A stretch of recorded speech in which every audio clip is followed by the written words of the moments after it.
Hello, everyone, and welcome back to God the Artist podcast. I'm your host, Morgan McCarver, and today I'll be reading chapter 9 from my book, God the Artist. Trimming it all down. 2 Corinthians 6:14. Do not be unequally yoked with unbelievers. For what partnership has righteousness with lawlessness, or what fellowship has light with darkness? Ecclesiastes 11:10. Remove vexation from your heart and put away pain from your body, for youth and the dawn of life are vanity.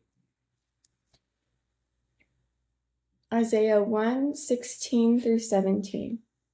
Wash yourselves, make yourselves clean, remove the evil of your deeds from before my eyes. Cease to do evil, learn to do good. Seek justice, correct oppression, bring justice to the fatherless, plead the widow's cause. Jeremiah 4:1-2. If you return, O Israel, declares the Lord, to me you should return.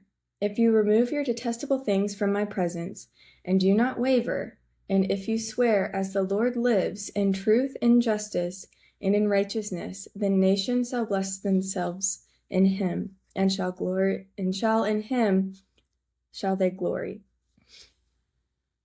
Luke 15:21-24. And the son said to him, Father, I have sinned against heaven and before you. I am no longer worthy to be called your son.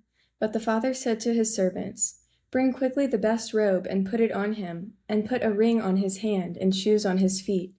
And bring the fattened calf and kill it, and let us eat and celebrate. For my son was dead, and he is alive again. He was lost and is found. And they began to celebrate. Luke 15:28-30. But he was angry and refused to go in. His father came out and entreated him, but he answered his father, Look, these many years I have served you, and I never disobeyed your command. Yet you gave me a young goat that I might celebrate with my friends. Luke 15:31-32. And he said to him, Son, you are always with me, and that all that is mine is yours. It was fitting to celebrate and be glad, for this your brother was dead and is alive. He was lost and is found. Matthew 18:9. And if your eye causes you to sin, tear it out and throw it away. It is better for you to enter life with one eye than with two eyes to be thrown into the hell of fire. Isaiah 45:9. Woe to him who strides with him who formed him, a pot among earthen pots. Does the clay say to him who forms it, What are you making? Or your work has no handles? Isaiah 29:16. You shall turn things upside down. Shall the potter be regarded as the clay, that the thing made shall say to its maker, He did not make me? Or the thing formed say of him who formed it, He has no understanding. Getting a haircut, losing some weight, quitting a bad habit, and cleaning out a closet are all ways we naturally trim down ourselves and our lives. We get to a point where we realize our lives would be better if we lost the excess. Sometimes it is painless and easy, while at other times it can lead to drastic life adjustments. Trimming allows ceramic work to be streamlined and cleaned up before firing. During trimming, clay is subtracted from the form. As the excess clay is removed, the silhouette of the vessel is realized. Craftsmanship plays a key role in finishing the piece. Trimming most commonly occurs on the wheel, but it can also be done by hand carving, faceting, or rasping. Trimming on the wheel can be especially mesmerizing, watching slivers of clay spin off the vessel while its silhouette changes. There are several ways to go about trimming in the pottery world. The one you are probably most familiar with would be trimming on the wheel. The potter recenters her pot upside down on the wheel and uses sharp tools, usually made from metal, to shave clay away as the pot is turning. This is similar to woodworking on a lathe. You can also trim by using rasping tools. These tools work similarly to cheese graters. The potter holds the clay stationary, no pottery wheel required, and scrapes off the clay. You can carve clay just as you would carve wood, soap, or stone. You can also facet clay by using a taut wire to slice clay off. After the piece has been trimmed, some surface decoration might be added or handles may be attached, but when trimming, only subtraction occurs. Sometimes we need to do some trimming in our lives too, and in some cases, God does the trimming for us. Paul's advice to not be unequally yoked with unbelievers. Let's start over. Paul's advice to not be unequally yoked with unbelievers can bring about some trimming in our lives. 2 Corinthians 6:14. Think of a team of animals trying to pull a cart together. They have to be of the same strength. If you pair a miniature pony with an ox, the animals will pull unevenly and the cart will not move smoothly. If two people do not share the same faith, their relationship can struggle because they most likely will not share the same values and priorities. This verse is usually considered in the context of marriage, but it can be applied to most relationships, including business relationships. Notice Paul is not talking about completely separating from non-believers. He believed in evangelism. He's talking about people with different values trying to do life together. If you struggle with a certain sin, like drunkenness, then it would not be wise for you and your friends to meet in bars. They would not be good friends if they put their entertainment above your struggles.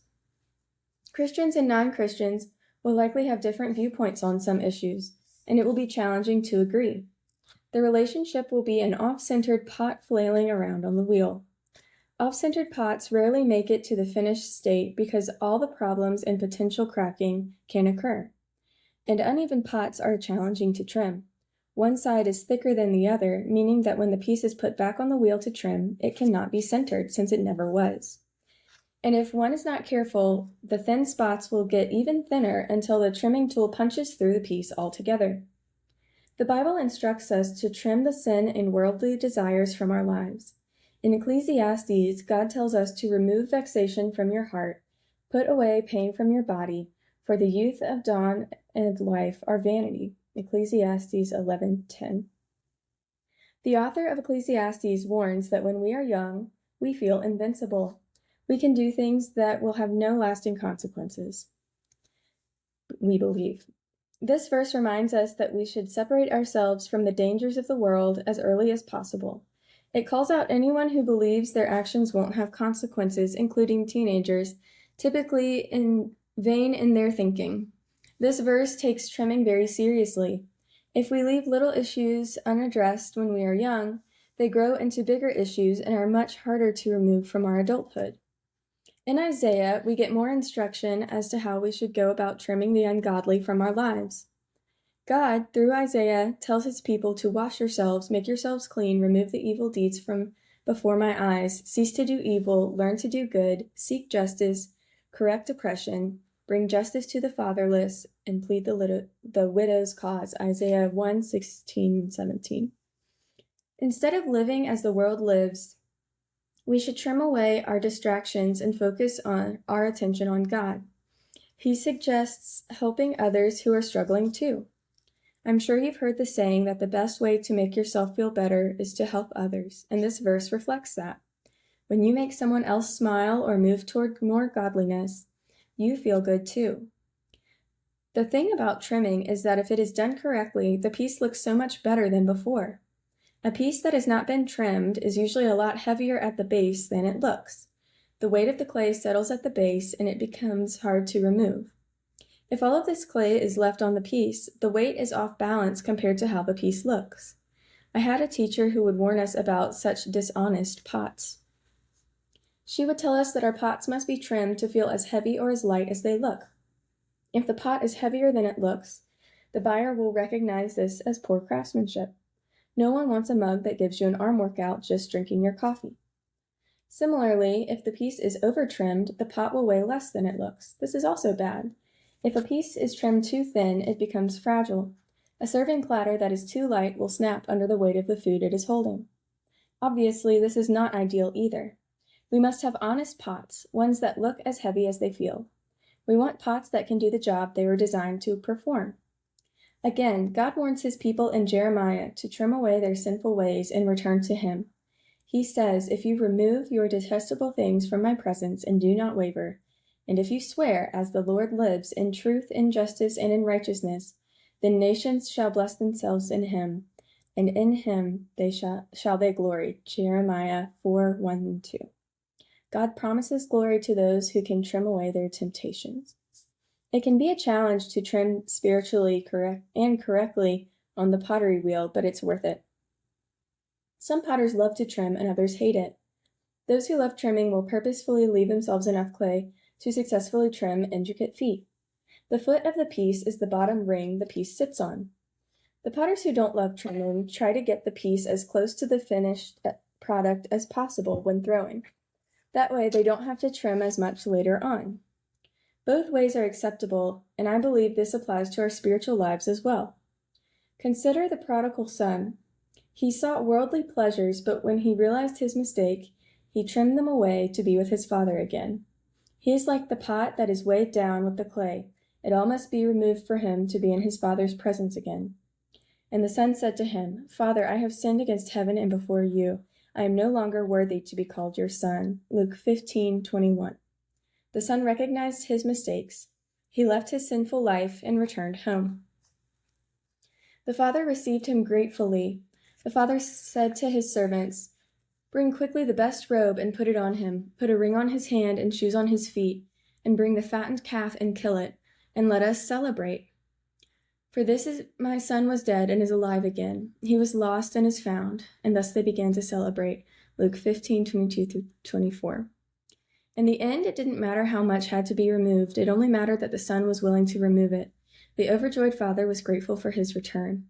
The second son is like the pot thrown with little excess clay. He never left his father to seek worldly gain. He was diligent with his father's work. He became upset with how happy his father was. He was angry and refused to go in. His father came out and entreated him, but he answered his father, Look, these many years I have served you, and I have never disobeyed your command, yet you never gave me a young goat that I might celebrate with my friends. Luke 15:28-30. He thought he should have been treated better because he never needed so much trimming. The father explained, Son, you are always with me, and that all that is mine is yours. It was fitting to celebrate and be glad, for this your brother was dead and is alive. He was lost and is found. Luke 15:31-32. The father recognized that his dutiful son didn't need as much trimming, that he was not flawless. The son's feelings of resentment highlight an issue the first son can't seem to see in himself. He still needs to trim that sin out of his life. Both sons were unworthy, but the father graciously saw the value in each of them. He acknowledged them both as his sons and provided for both of their needs. Both types of pots are beautiful in their final results. The buyer never sees how little or how much was trimmed. It doesn't matter how much you must remove. All that matters is that you're willing to remove it. Sometimes the trimming God chooses to perform is on the external things in our lives, and sometimes it is internal. As Christians, we are responsible for our actions, so we need to make the decision to trim off the bad distractions in our lives. As Jesus says, and if your eye causes you to sin, tear it out and throw it away. It is better for you to enter life with one eye than with two eyes to be thrown into the hell of fire. Matthew 18:9. This dramatic visual gives a good example of the dangers of sin. The Bible tells us that we must do our best to completely remove or trim off anything that provokes us to sin. It can be hard to look at yourself and wonder why God chooses to send certain things your way. I mentioned earlier that I had scoliosis surgery while in middle school. The surgery was necessary for my body to function properly, but I could not seem to get past my negative body image and physical limitations. More than 10 years post-surgery, I'm still fighting those negative thoughts, but I am not alone. I'm not alone in two different ways. The first way is that I know you also struggle with God over something that He has allowed to happen to you in your life. I know this because as far back in history as the time of Isaiah, these struggles have been recorded. The prophet Isaiah warns, Woe to him who strives with him who formed him, a pot among earthen pots. Does the clay say to him who forms it, What are you making? Or your work has no handles? Isaiah 45:9. Yes, this is my life, but it is God the artist who created me and gave me that life. Who am I to question how or why He did what He did? As God's creation, my job is to point back to Him. I should praise Him for making me instead of complaining about how He chose to make me. The part about the handles does crack me up a little. Not all ceramic pots need handles. Look at Asian tea culture, or better yet, open up your cabinet and pull out your cereal bowl and your dinner plate. I use these things every day, and I'm lucky and actually sit down for 3 meals. I use them multiple times a day. Imagine a plate having handles. First of all, these handles would be rather useless. Second, they would break off when you loaded your dishwasher, rendering that beautiful plate damaged and useless. Why should I dare to question how God made me? He made me exactly how He wanted me to be made. He is the perfect potter. It is completely against His nature to make me imperfectly. His design can't be flawed. It is a little hard to wrap my brain around, but it's true because everything in the Bible is true. Isaiah gives us a stern talking to by asking, shall the potter be regarded as the clay? That thing that made should say of its maker, he did not make me, or the thing formed say of him who formed it, he has no understanding. Isaiah 29:16.